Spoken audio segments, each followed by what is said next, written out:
Hi everyone. Today and this week we are going to be doing something a little bit different for reading. We are going to be taking a look at some text or some passages, and we're going to be modeling one together as a class. We're going to be doing one for our own personal assignment when we're done, but there'll be questions that we need to answer at the end.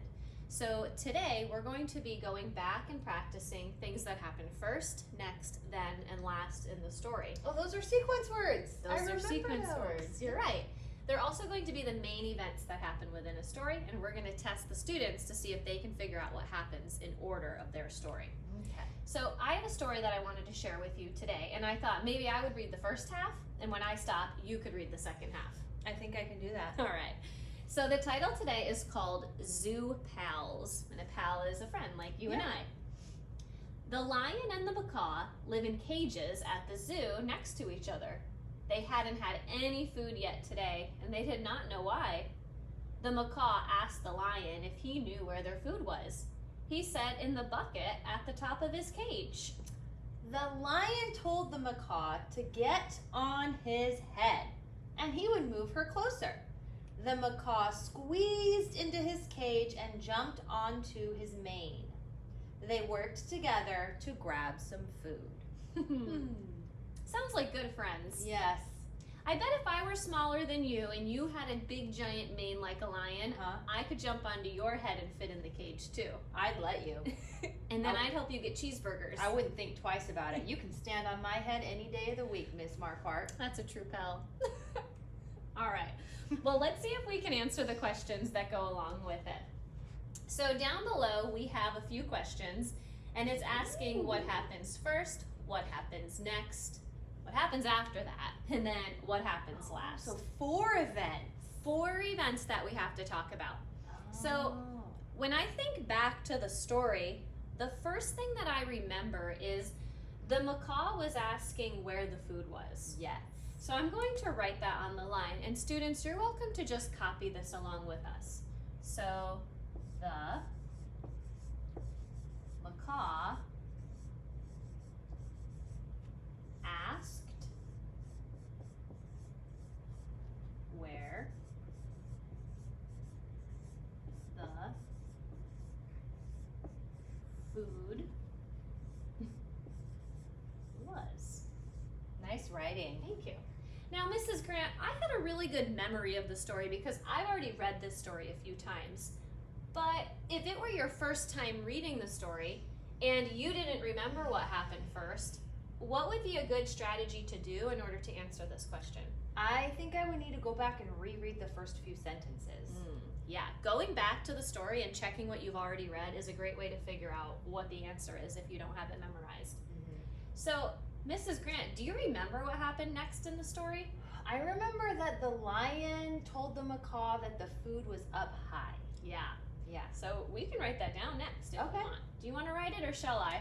I guess I will. Mrs. Grant doesn't mind writing either. I like to do this. I really like working with you when you make weird noises and crawl on the ground. What was I saying? I can't even remember. I think the lion realized the food was up high. Oh, realized. We're using big words Yeah. now, huh? The lion realized. I like it. The food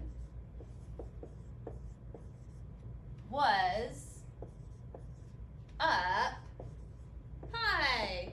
Nice work. High with a GH, not high like hello. Nope, you got it. What happens after that? Okay, so they want food, they realize it's up high, and they get this idea that if the macaw stands on the lion's head, that maybe that would help them get the food. So I'm going to write the macaw stands on, these are big lines. They are. The lion's head. Look at you using an apostrophe to show ownership after the lion apostrophe S. Well, it's the head of the lion, Good therefore job. it's an apostrophe I like that. S.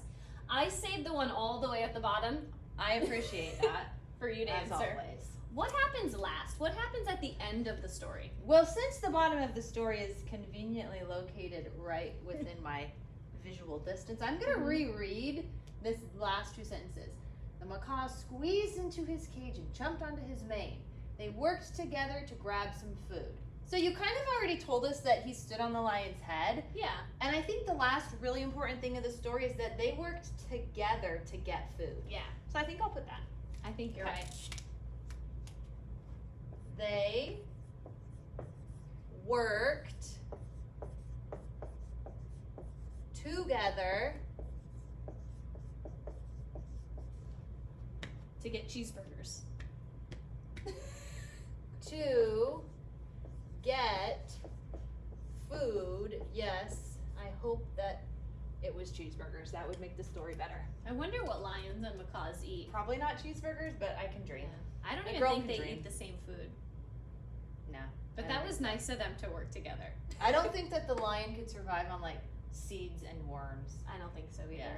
He probably needs like big, meaty. He's a carnivore. He is a carnivore. He needs big animals to eat. And I don't think a medium-sized macaw animals. would eat big Nah, animals. I don't think so either.